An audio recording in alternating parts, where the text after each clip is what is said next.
7h16.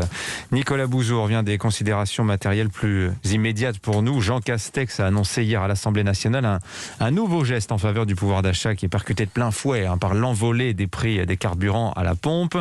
Le gouvernement relève donc de 10% le barème kilométrique. Oui, alors déjà, ce que je peux vous dire, Dimitri, c'est que cette hausse des prix, c'est véritablement un drame social et que ça va devenir un problème politique.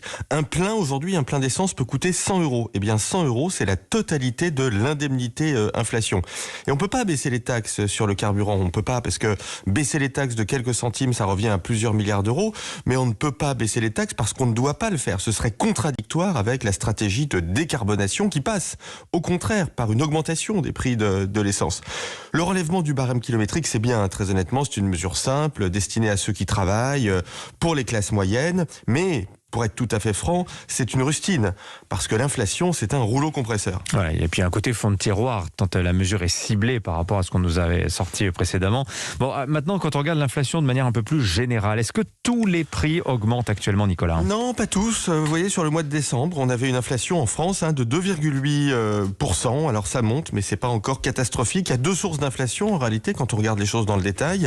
L'énergie, avec évidemment les prix de l'essence, de l'électricité, du gaz, mais aussi l'alimentation, parce qu'il y a des mauvaises récoltes et parce que les prix de l'énergie se transmettent au prix de l'alimentation. Par exemple, dans les engrais, il y a beaucoup d'énergie. Alors ça ne se transmet pas beaucoup à l'industrie, ces augmentations de prix.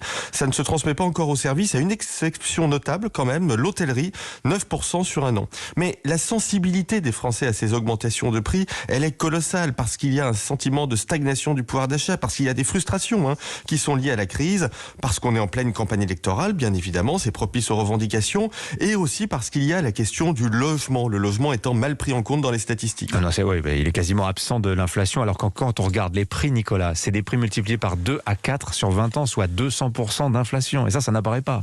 Eh bien, je suis content de vous l'entendre dire, Dimitri. Alors, pour être tout à fait précis, les loyers apparaissent dans l'inflation, mais pas les achats. Alors, en même temps, c'est justifié du point de vue de l'INSEE. L'INSEE a raison. Quand on achète un appartement ou une maison, ça n'est pas un acte de consommation, c'est un acte d'investissement. Mais en pratique, ça pèse énormément. Si vous regardez le remboursement du crédit, les charges, l'énergie, ça peut représenter 40% du revenu de certains ménages. Et c'est très élevé, vous l'avez dit, essentiellement parce que les prix à l'achat, les prix des logements sont élevés. Et là, il faut faire attention aux mauvaises politiques. Si on aide les gens à acheter des logements, si on fait des taux zéro mais qu'on ne construit pas plus, eh bien en fait on va faire augmenter les prix des logements. C'est-à-dire qu'on va prendre des mesures qui vont se retourner contre ceux à qui elles étaient destinées.